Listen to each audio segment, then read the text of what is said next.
법무부 평안의 윤정석 변호사입니다. 항소심에서 압수 절차의 위법을 다툴 수 있는지에 관한 두 번째 설명 시간입니다.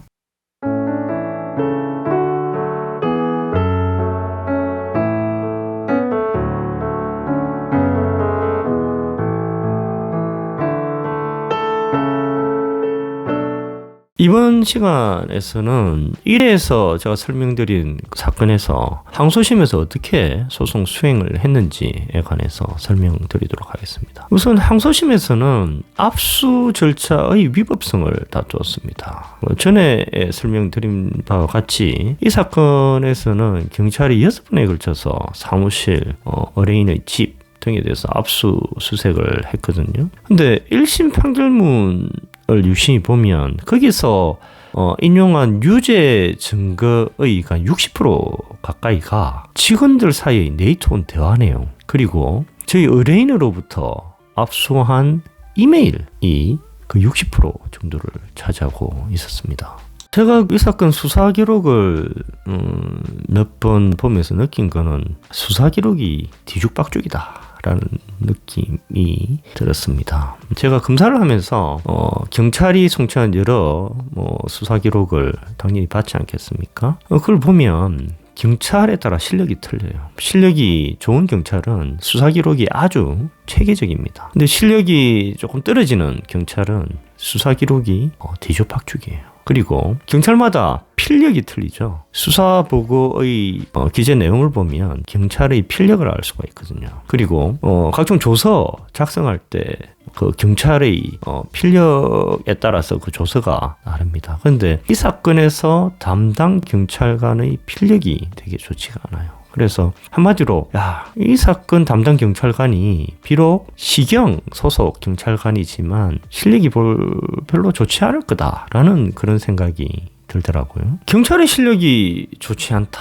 그러면 법리적으로도 상대적으로 낮은 지식을 가지고 있지 않겠는가, 그런 의구심이 들었고, 그러면 이 경찰관이 6번에 걸쳐서 압수수색을 할 때 과연 압수수색 절차의 적법한 절차를 거쳤을지 의구심이 드는 겁니다. 그래서 압수 절차의 적법성 여부에 관해서 다투어야 되겠다, 그런 생각을 가지게 된 것입니다. 그래서 그 법원을 통해서 검사로부터 5개의 압수수색 영장을 교부를 받고 거기에 포함되어 있는 피압수자의 확인서 등도 교부를 받았습니다. 그리고 담당 경찰관을 2번에 걸쳐서 증인신문을 하면서 이 사건 6회에 걸친 압수수색이 적법한지 여부에 관해서 조사를 하고 다투게 되었습니다. 그리고 앞서 제가 그 1심 판결문에 유죄 증거의 60%가 직원들 간의 네이트온 대화, 그리고 의뢰인으로부터 압수한 이메일이라고 했지 않습니까? 우선 직원과의 네이트온 대화를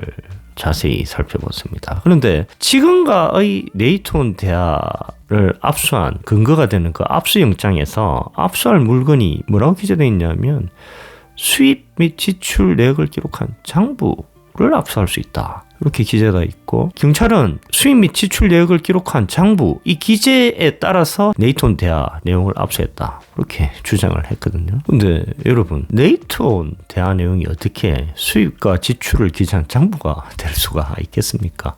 대부분이 압수영장의 압수할 물건은 아주 엄격하게 해석을 해야 된다라고 판시를 하고 있거든요. 근데 어떻게 네이트온 대화 내용이 수입과 지출을 기재한 장부가 되겠습니까? 참으로 황당한 주장이죠. 그리고 직원 간의 네이트온 대화 내용을 압수한 근거가 되는 압수영장의 압수할 장소는 B에서 사무실이에요. 근데 네이트온 대화 내용이 어디에 보관되어 있습니까? 서브에 보관되어 있지 않습니까? 그러니까 압수할 장소가 아닌 곳에서 경찰관이 네이트온 대화 내용을 압수를 한 것입니다. 이런 측면에서도 위법한 것이었죠. 그래서 항소심 재판부는 1심 재판부가 저희 의뢰인에 대해서 유죄를 판단해서 결정적인 증거인 직원 간의 네이트온 대화 내용 전체를 위법 수입 증거라고 판시를 하면서 증거 능력을 배제시켜 버렸습니다. 다음으로 1심 재판부가 의뢰인에 대한 유죄 판결하면서 근거로 든 의뢰인의 이메일에 대해서 살펴보겠습니다. 의뢰인 이메일이 기록이 편철된 것만 해도 한 200페이지 가까이 된 거거든요. 그러면 의뢰인 이메일 전체는 훨씬 더 많겠죠.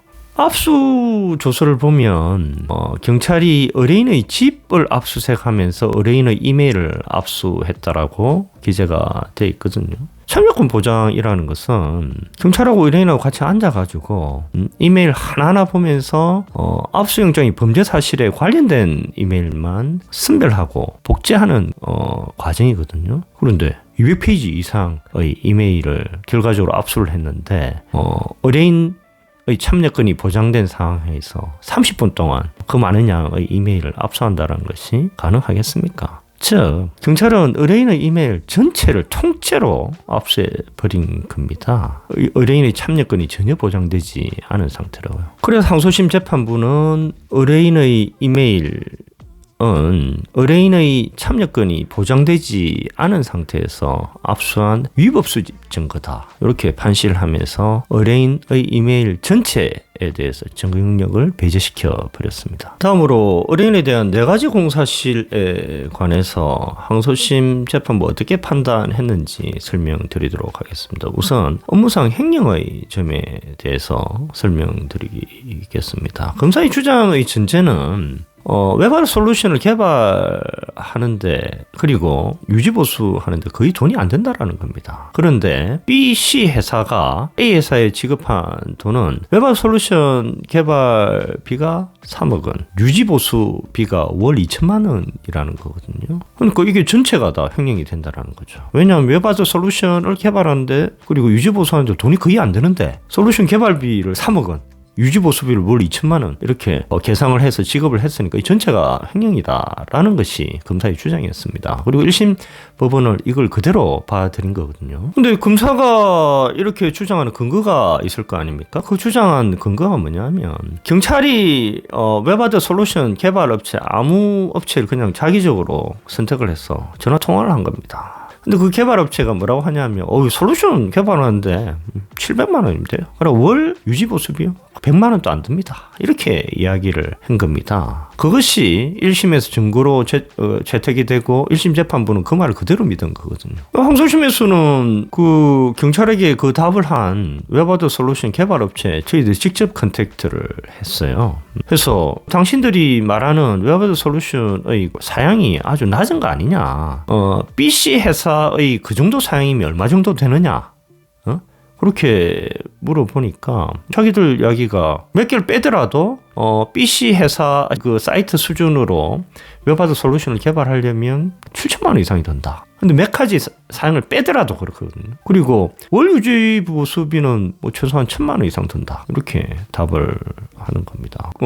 검사의 전제 자체가 틀린 것이죠. 즉 웹하드 솔루션 개발하는데 700만 원밖에 안 들고 유지보수 비용도 월 100만 원밖에 안 든다. 이런 검사의 전제 자체가 틀린 것이죠. 그죠? 그리고 여러 웹하드 솔루션 개발 전문가들하고 접촉을 해서 그 사람들에게 웹하드 솔루션 개발 비용 그리고 월 유지보수 비용에 대해서 자세하게 물어봤습니다. 그러니까 그분들 말씀이 일정 수준의 웹하드 솔루션을 개발하는데 3억 전혀 많은 돈이 아니고 유지보수도 2천만 원이 결코 많은 돈이 아니다. 그런 답변을 들어서 그 녹취록을 법원에 제출을 했습니다. 그래서 항소심 재판부는 의뢰인에 대한 업무상 횡령 전체에 관해서 무죄 판결을 선고를 하게 된 것이죠. 그리고 두 번째 음란물 유포의 점에 관해서는 이게 아주 전문적인 분야입니다. 그래서 C 회사 그 기술자를 정의로 신문을 해서 결국은 검사가 이야기하는 BC 회사 사이트 오픈 당시에 그 음란물들은 게시 자체가 안 됐다. 라는 것을 입증을 했습니다. 그래서 항소심 재판부는 결국 음란물 유포의 점에 대해서도 전부 무죄 판결을 선고를 했습니다. 그리고 세 번째, 항소심 재판부는 의뢰인에 대한 증거인멸 교사의 점에 대해서도 무죄 판결을 선고를 했습니다. 이것은 순수 법리적인 측면에서 무죄 판결을 선고를 했거든요. 이 법리적인 것은 증거인멸 죄의 독특한 특성, 그리고 소위 말하는 공범 종속성설이라는 그런 법리에 어가한 것입니다. 여러분, 증거인멸죄가 뭔지 아시죠? 들어보셨는지 모르겠는데, 증거인멸죄는 타인의 형사사건에 관한 증거를 인멸할 때 성립하는 죄입니다. 자기의 형사사건에 관한 증거를 인멸할 때 성립하는 범죄가 아닙니다. 예를 들어서 B가 A에게 1,000만 원의 뇌물을 줬어요. 그걸 B의 수첩에 적어놨습니다. 근데 경찰이 그걸 수사하는 기미가 보이니까 B가 자기 수첩을 불에 태워버렸어요. 그럼 증거인멸죄가 될까요? 안 되죠. B의 수첩에 기재된 B가 A에게 뇌물 1,000만 원을 줬다라는 것은 B 자신의 뇌물 공여죄 에 대한 증거지 않습니까? 즉, B의 수첩에 기재된 것은 자기의 범죄에 관한 증거라는 것이죠. 그래서 그것을 태워버렸다 해가지고 증거인멸죄가 성립하지 않습니다. 왜냐? 증거인멸죄는 타인의 형사사건에 관한 증거를 인멸해야 성립하는 거거든요. 저번에 말씀드린 대로 의뢰인에 대한 공사실은 저희 의뢰인이 직원들에게 시켜가지고 직원들로 하여금 컴퓨터를 포맷하고 파일을 삭제하도록 시켰다라는 것이거든요. 그래서 포맷을 하거나 파일을 삭제한 것은 직원들이단 말이죠. 직원들은 어떤 사람들이죠? 경찰 수사 당시에 다 피의자로 조사를 받은 거예요. 업무상 횡령의 공범 내지는 음란물 유포, 방조의 공범으로 조사를 받았거든요. 그럼 직원들이 포맷한 컴퓨터의 그 내용물 그리고 삭제한 파일은 직원들 스스로의 범죄인 업무상 횡령 또는 음란물 유포 방조에 관한 증거들이거든요. 즉, 직원들이 포맷한 컴퓨터 그리고 직원들이 삭제한 파일은 직원들 자기들의 범죄에 대한 증거거든요. 즉, 직원들 자기들의 범죄에 대한 증거를 인멸한 거거든요. 그건 아까 제가 말씀드린 대로 증거인멸죄가 성립하지 않지 않습니까? 왜냐하면 증거인멸죄는 타인의 형사사건에 관한 증거를 인멸하는 것이거든요. 그래서 증거인멸죄가 성립하지 않습니다. 직원들 스스로가 컴퓨터를 포맷하고 파일을 삭제하는 행위가 증거인멸죄가 성립하지 않는다면 의뢰인이 직원들로 하여금 컴퓨터를 포맷하고 파일을 삭제하게 했으면 증거인멸 교사죄가 성립할까요? 성립하지 않습니다. 왜냐하면 공범 종속성설에 따라서 그렇다라는 겁니다. 자, 그럼 공범 종속성설이 뭐냐? 예를 한번 들어볼게요. A, B가 조폭입니다. A가 조목이고 B는 행동 대원이라는 거죠. A가 B를 부릅니다. C가 요새 말을 안 들어. 팔다리 한 개씩 부러뜨려. 이렇게 B에게 지시를 합니다. 근데 B가 C한테 가서 뭐라고 하냐면, 야, 형님이 너 유심히 보고 있으니까 조심해. 이렇게 타이르기만 하고 온 겁니다. 즉, A는 B한테 C의 팔다리를 부러뜨리라고 했는데 B는 그냥 C한테 가서 타일렀다라는 거죠. 근데 이게 범죄가 됩니까? 그러니까 B가 C를 타이르는 행위가 범죄가 안 되면 A가 B에게 상해를 교사한 것도 범죄가 되지 않습니다. 이게 공범 종속성설이라는 거거든요. 그래서 이 사건에서 직원들의 증거인멸죄가 성립하지 않으니까 저희 의뢰인의 직원들에 대한 증거인멸 교사죄도 공범 종속성설에 의해서 성립하지 않는 겁니다. 그래서 이것을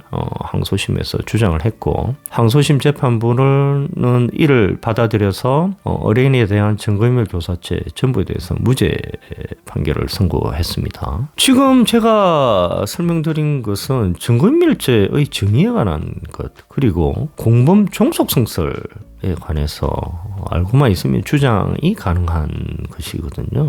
그런데 1심 변호인은 여기에 대해서 전혀 주장을 하지 않았고, 1심 재판부는 변호사가 주장하지 않더라도 여기에 대해서 판단을 해야 되거든요. 근데 잘못되게 판단을 해서 의뢰인에 대한 증거인멸 교사죄에 대해서 유죄 판결을 버린 것이거든요. 근데 이를 보면 1심 변호인이 고등법원장 출신이고 부장판사 출신이고 이게 무슨 소용이 있겠습니까? 그리고 1심 재판부도 변호인이 주장하지 않는다고 그냥 만연히 의뢰인에 대한 증거인멸 교사죄에 대해서 유죄 판결을 선고해 버린 거거든요. 참 기가 안 찬다 그런 생각이 들었습니다. 자, 오늘 이 정도로 하겠습니다. 다음에서는 상고 이유에 관해서, 그리고 제가 이 사건을 수행하면서 판사에 대해서 느낀 3가지 점에 관해서 간단히 설명드리도록 하겠습니다. 감사합니다.